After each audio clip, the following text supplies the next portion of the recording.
안녕하세요. 부천부동산 스터디입니다. 12월 23일 1일 브리핑 해보도록 하겠습니다. 분위기가 바뀌었다. 마이너스 30% 하락, 빛 좋은 개살구로 보여집니다. 그전에는 30%만 하락하면 사야지 했던 사람들도 이제는 서두르지 않는 기색이 보입니다. 사모 가든맨션 마이너스 30%, 엘크로 블루오션 마이너스 20, 레미안 장전 마이너스 30, 대연파크 브루조 마이너스 35, 명지국제신도시 호반 베르디오 마이너스 49%까지 주요 실거래 내용이었고요. 본 내용으로 들어가 보겠습니다. 한국은행에서 발행하는 금융안정보고서 1년에 2차례 발행합니다. 1년에 2차례 12월 달에 나왔어요. 시장 분위기, 부채가 얼마나 되는지, 그 다음에 자산시장 중에서 채권, 주식, 부동산 요 세 가지, 그리고 금융기관은 지금 어떤 상태인지까지 다뤄주고 있는데요. 우린 사실 부동산에 가장 큰 관심이 있겠다. 나머지 시정도 무시할 건 못 됩니다. 부동산 시장 관련된 내용 한번 잠깐 몇 가지만 살펴보면요. 매매, 전세, 월세 가격 지수를 한번 살펴보면, 매매 가격 맨날 20% 30% 하락한다는 이야기 지긋지긋하게 들으셨죠? 전세도 물량이 넘쳐나면서 가격 맨날 빠진다고 나오죠. 제 1일 브리핑에서 매일 나오는 내용들이죠. 월세 언젠가 고점을 찍고 월세도 떨어지고 있다. 월세도 무한정 오르는 것이 아니더라는 내용. 1일 브리핑에 합산된 형태라고 보시면 될 것 같습니다. 전세 및 월세 수급 지수 살펴보시면 전세 지금 무지하게 빠지고 있어요. 월세도 지금 좀 꺾이는 느낌이 듭니다. 전월세 거래 비중 살펴보시면 아파트는 지금 부산이 한 1점, 대략 한 2 혹은 3대1, 1.3대 1 정도, 1.3대 1 정도, 전세 대 월세 요거 거래되는 것도 매일 살펴보고 있고요. 그 다음 가구별 반환 부족 자금, 이거 전세 대출, 전세 보증금 하락 시나리오인데요. 제가 지금 좀 그래도 좀 바람직한 전세 거래네요 하면은 고점 대비 40% 정도 빠진 거래를 말씀드려요. 일반적으로 나타나는 거래들은 70% 거래가 가장 많이 있습니다. 지금 요 상태예요. 그럼 70%라는, 고점 대비 70%라는 말은 전세 금액이 30% 하락하면은 보증금을 돌려줘야 되는 돈이 1억 이상인 가구의 비율이 22%예요. 그럼 나중에 시간이 더 지나면 이 40%, 심하면 전세 보증금 50%까지도 하락한다고 저는 보고 있거든요. 그러면 1억 이상 돌려줘야 되는 가구가 이렇게 많습니다. 비율이. 10집 중에 3집은 1억 이상을 마련해줘야 된다. 이게 단순히 1억 이상을 마련해줘야 된다는 개념이 은행에서 1억 대출필 내가지고 돌려주지 이런 개념이 아니고, 자기가 가지고 있는 금융자산 플러스 1억.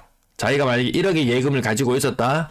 그러면 1억을 더 대출 내가지고 돈을 돌려줘야 된다. 거의 한 방에 2억을 돌려줘야 되는 이런 사례를 굉장히 많이 보잖아요. 이게 한국은행 금융안정보고서에 나오더라고요. 우리 이 아주 한 150페이지에 달하는 이 자료, 부동산과 관련된 내용들만 제가 가지고 와봤는데, 우리는 이 금융안정보고서를 보지 않더라도, 부산 부동산 스터디의 1일 브리핑만 보더라도 이런 내용들 우리는 매일 살펴보고 있다. 제 댓글창에서 절대로 집 사지 마라, 지금 절대로 집 살 분위기 아니다 라고 말씀하시는 부분들 일견 공감이 가죠. 금융 불안지수 나타나는데요. IMF 위기 때 요게 100까지 치솟았고, 한번 이 상승 탄력을 받기 시작하니까 이거 걷잡을 수가 없더라. 2020 코로나 때는 이때 돈을 엄청 풀었기 때문에 해소되었죠. 지금은 전 세계적으로 지금 긴축 기조로 가고 있는 가운데 우리나라 부동산 시장은 희한하게 또 돈을 풀려고 한다란 말이죠. 돈 풀어주고 아파트 값도 오르고 주식도 오르고 채권도 다 오르면 좋잖아요. 다 오르면 좋잖아요. 오르면 굿. 근데 문제가 뭔가요? 물가가 오르더라. 물가가 오르더라. 내가 월급 받아봐야 의미가 없더라. 그래서 남미나 이런 지역에는 보면은 월급이 아니고 주급 개념 이런 거 막 나오잖아요. 한 달 있다가 한 달 쎄 빠지기 일하고 한 달 지나고 나서 월급 받으니까, 내가 그전에는 쌀 한 가마 살 수 있었는데 갑자기 월급 받았는데 쌀 반 가마 살 돈밖에 안 되더라. 물가가 오르는 게 너무 살벌하니까 주급 개념으로 이렇게 돈을 준다고 하더죠. 아무튼 지금 요때 외환 위기 이후에 2008 글로벌 위기 때도 이렇게 올라갔어요. 이 수치가 IMF 때 100, 2008 글로벌 위기 때 60, 지금 20 수준에 머무르고 있는데, 많은 사람들이 이야기해요. 지금 IMF는 너무 오래돼가 기억은 잘 안 나는데 2008년보다는 분위기가 더 쎄한 것 같다. 그럼 혹시라도 이 금융 불안지수가 80까지 치솟는다고 생각하면 정말 부동산 시장에서도 상상치도 못할 일들이 기다리고 있는 게 아닐까. 그게 다 내년으로 보고 있는 경우가 많아요. 내년 뭐 상반기까지 어찌어찌 버틴다고 치더라도 터져 나올 것들이 너무나 많다라는 부분. 그래서 이 부분도 아마 끊임없이 관심을 가지고 지켜봐야 되는 부분이 아닐까 싶습니다. 그리고 기존 대출자들 주택담보대출 플러스 신용대출을 가지고 있는 분들의 DSR을 살펴보니까 은행 기준 지금 1금융권 기준으로 40%죠. 2금융권까지는 하면은 플러스 10% 정도 이렇게 더 가용되어서 결국 50% 정도 비율인데, 기존에 대출을 받고 있던 이런 사람들의 내용을 보니까 대출 내용은 그대로였는데 가만히 앉아있어도 이자가 오르니까 월 부담해야 되는 내용이 저절로 올라가요. 비율이 64% 수준이던 것이 한 몇 개월, 1년 사이, 1년 정도 지난 무렵 사이에 70%까지 치솟았어요. 이거 얼마나 무서워요. 이 상태에서 이자가 더 오른다? 그럼 이게 막 80%까지 치솟는다고 생각해보면, 이거 사실 월급 받으면 그대로 원리금을 다 상환해야 되는 정도입니다. 그 정도로 끔찍한 거예요. 왜? 우리가 월세 1억 연봉자 8,500만원 정도 받는다고 했죠. 세금 5만상 떼가잖아요. 나머지 소득 구간에도 마찬가지일 거예요. 이 DSR 80% 이게 장난 아니에요. 뭐 DSR 풀어달라고 하는데 이미 안 풀어놔도 이렇게 그냥 다중 채무자들한테는 이렇게 DSR이 저절로 이렇게 아주 높아진 상태, 70%까지 올라와 있는 상태예요. 이걸 풀어가지고 빚을 더 내라고? 그럼 돈은 어떻게 씁니까? 밥은 먹고 살아야 될 거 아닙니까? 밥은 먹고 살라고 겨우겨우 해놓은 요 비율이 요 정도라고 보시면 돼요. 이것도 없이 그냥 뭐 집만 사놓고 굶고 살 수는 없는 노릇 아니겠습니까? 자, 요거 어제도 가지고 왔었는데요. 부산 요 가장 최근 날짜 다시 살펴보시면은 여기 냉기가 광주와 울산의 인계철선을 뚫고 내려왔더라. 부산 지역 전세 지수가 더 많이 빠지는 모습 제일 지금 우려스럽습니다. 인천 남의 나라 이야기 아니에요. 매도 물량 줄어들고 있는 모습 4만 개 정도 되고 있습니다. 전세 물량 18,000개, 월세 물량 11,000개, 전태 임대 물량 29,900개. 어제 3만 건 살짝 넘어섰는데 오늘 줄어들었어요. 금요일날 보통 늘어나야 되는데 어제 너무 소폭 줄어서 이상하다 싶었더니만 오늘도 물량이 조금 줄어들었습니다. 아파트 거래량 52건. 이상하게 아파트 거래가 좀 많이 늘어나고 있습니다. 물론 이 한창 때 월 한 2,000건 거래될 때는 이 거래 건수가 하루에 보통 100건 이상씩이었어요. 근데 그런 시절을 우리는 기억도 잘 안 납니다. 이제 매일 50건대만 거래 나와도 거래 많이 됐네 이런 느낌입니다. 그나마 직거래가 비중이 근래 들어서 높아지고 있고요. 하루에 50건, 하루에 50건 거래도 좀 보기 힘든 날도 많더라. 40건대 거래, 30건대, 40건, 20건을 거래 날도 보는 날도 있습니다. 올 초만 해도 하루에 100이 넘었단 말입니다. 그만큼 거래가 지금 많이 위축되어 있다는 부분. 해운대 두산 이브더 제니스 56평형 가격 15% 이상 빠지는 모습. 엘크로 블루오션 69평형 대형도 막 거래가 막 빠지는 모습. 요 조금밖에 안 빠지네. 역시 비싼 아파트 하기에는 좀 문제가 있더라. 우동 3호 가든 맨션 46평형 가격 이게 무시라고 20억 가까이 합니까? 아이고, 네, 가격 거의 30% 정도 빠지는 모습이고요. 우동 대우 트럼프 월드센텀 34평형 가격 한 25% 정도 빠지는 모습. 이거 보시면 이 비싼 아파트 안 빠진다고 우동 괜찮다고 했던 동네 그런 거 없습니다. 대형평형이 더 빨리 더 무섭게 빠지죠. 한번 빠지기 시작하면은 이거 살려는 사람이 없거든요.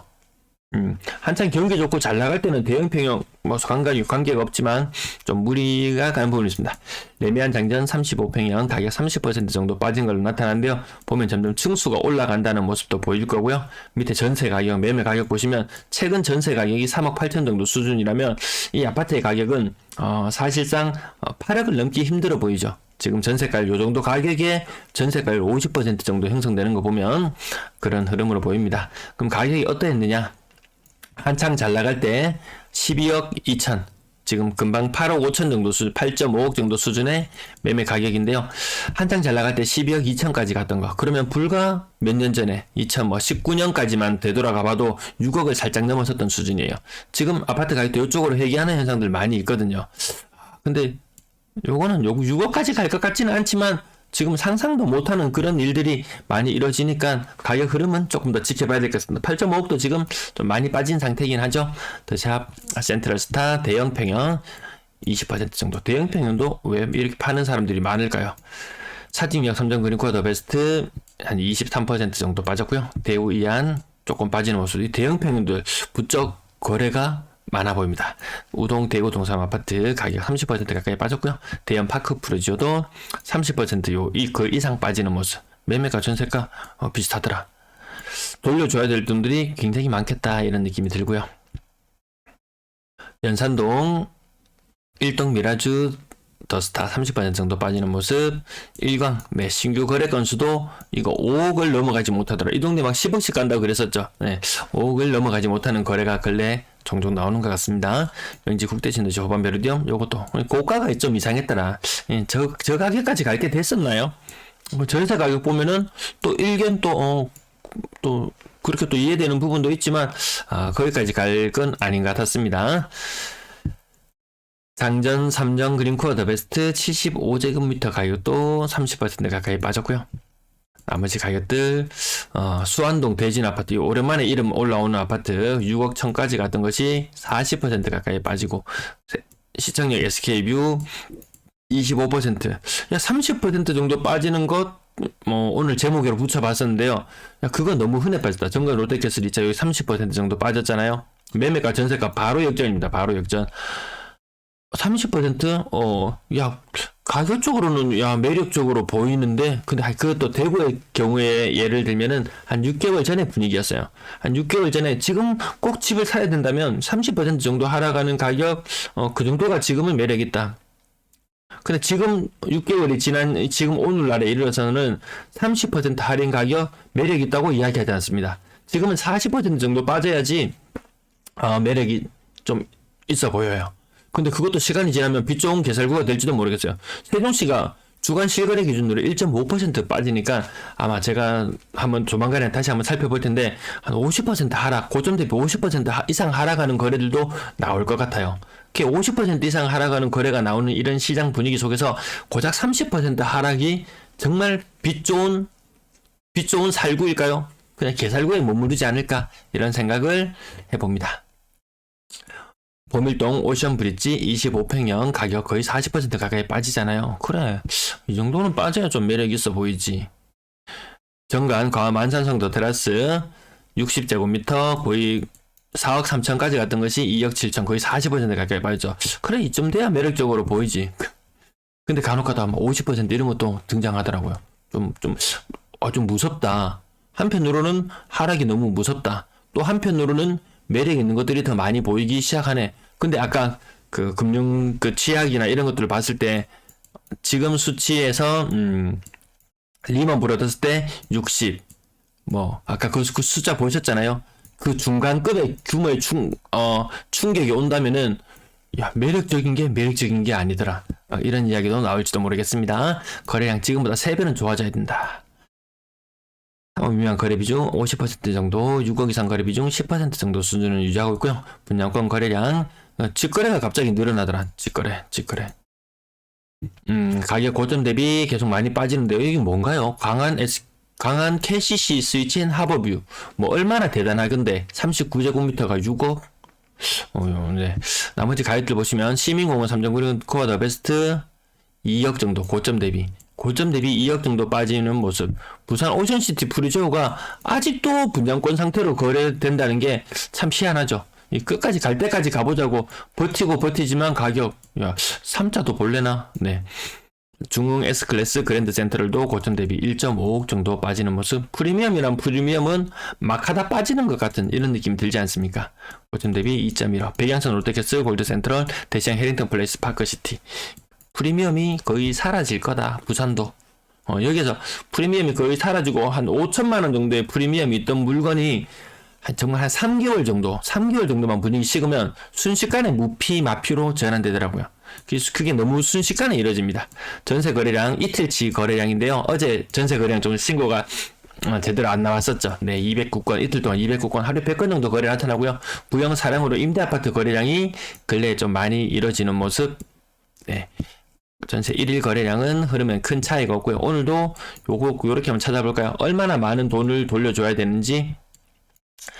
대연 롯데캐슬 레전드 3.8억을 돌려줘야 돼요. 121제곱미터. 비싸고 좋은 아파트들 못 버틴 이유 종종 말씀을 드리잖아요.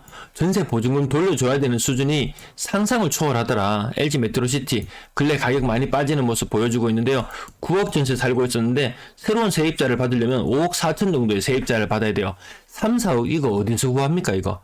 그래서 정부에서 아무리 규제를 풀어주고 지금 하는 분위기더라도 당장 발등에 떨어진 급한 불을 먼저 꺼야 되는데 그건 뭐냐? 전세 세입자, 전세 이 보증금 일부 상환해줘야 되는, 일부 반환해야 되는 그런 문제들이죠. 일부가 아니죠. 이게 일부가 아니에요. 거의 심한 경우에는 50%까지 5억 돈 전세 그전에 세입자를 받았는데 지금 전세 금액이 한 2.5억 정도 수준까지 떨어진다면 집값 반틈을 구해와야 되는데 이걸 어디 구합니까? 이런 2.5억이라는 이런 큰 돈 가지고 있었을까요? 가지고 있었다면 100% 아니 200% 다른데 또 투자했을 거예요. 그래서 위기를 겪는 사람들이 점점 많아질 거다. 그전에는 상상치도 못했던 가격들이 여기 보면 기본 2억씩 1.65 이것도 임차인이 많이 봐줘서 이런 정도의 거래지 아마 월세로 지금 좀 심각성을 깨닫고 갱신했는데 정신을 다시 차리고 보니까 야 진짜 빠져나가는 돈이 너무 빠듯하네. 그렇게 해서 계약을 파기해버리고 3개월 후에 저 나가요. 3개월 후에 돈 주세요. 이런 이야기 듣는 경우 아마 많지 싶어요. 나자빠 떨어집니다. 진짜 쌍용 예가 오디션 같은 경우 7억까지 갔던 것이 3억 7천 수준으로 정말 반등이잖아요. 이게 딱 금리를 정확하게 반영했다고 계속 말씀을 드립니다. 자, 가격대 오늘 조금 더 많이 가지고 왔는데 아마 3억 미만의 전세 가격 앞으로 건수가 훨씬 더 많이 급증할 걸로 보여집니다. 왜? 그 전에 3억대 거래도 3억 아래로, 5억짜리 거래도 3억 아래로, 4억짜리 거래도 3억 아래로 계속 이런 식으로 분위기가 흘러가니까요. 월세 비중은 점점 더 높아지는 추세로 갈 거고요. 네, 요게 지금 약간 여기 지금 11월달, 12월달이 임대 아파트 때문에 약간 왜곡되는 모습은 약간 있습니다. 하지만 내년은 정말 이 수치가 80 이상으로 올라가는 게 그냥 기정사실화 되어 있는 것처럼 보입니다.